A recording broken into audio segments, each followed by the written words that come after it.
संसद के शीतकालीन सत्र के दूसरे दिन भी एसआईआर के मुद्दे पर विपक्ष का हंगामा जारी रहा, जिसके चलते दोनों सदनों की कार्यवाही को बुधवार तक के लिए स्थगित कर दिया गया है। वहीं हंगामे के बाद लोकसभा की बीएसी में सदन में चर्चा कराने का एजेंडा भी आज फाइनल हो गया है। एक रिपोर्ट।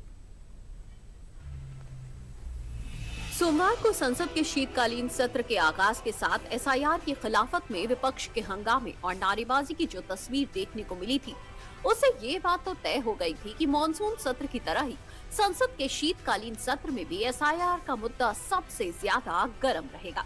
और फिर मंगलवार को संसद की कार्रवाई की शुरुआत होने से पहले ही विपक्ष ने अपने इरादों को कुछ इस तरह से जाहिर कर दिया।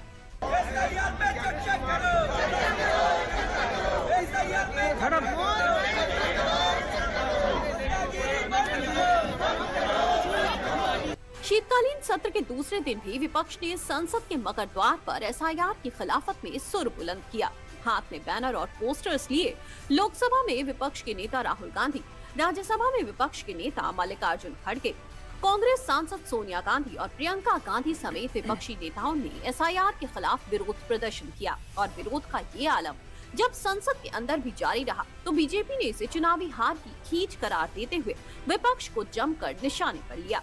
ये लोकतंत्र है, हार जीत होता है। मैं भी चुनाव में हारा हूँ, अटल जी भी पहले चुनाव हारे थे, लेकिन हारने से बौखलाहट होकर के गुस्सा आप यहाँ पार्लियामेंट में आप पूरा निकालेंगे, ये तो ठीक नहीं है। मैं आश्वासन देता हूँ, चाहे इलेक्शन का रिफॉर्म्स हो, कोई भी मुद्दे है, हम पीछे नहीं हटेंगे। देश का कोई भी मुद्दा हम चर्चा के लिए तैयार है। संसदीय कार्य मंत्री किरण रिजिजू ने संसद में अपने बयान के जरिए ये साफ कर दिया कि सरकार हर मुद्दे पर चर्चा को तैयार है। लेकिन किरण रिजिजू के इस आश्वासन का विपक्ष पर कुछ खास फर्क नहीं पड़ा और संसद के दोनों सदनों लोकसभा और राज्यसभा में विपक्ष का हंगामा जारी रहा, जिसके चलते दोनों सदनों की कार्रवाई को बुधवार सुबह 11 बजे तक के लिए स्थगित कर दिया गया।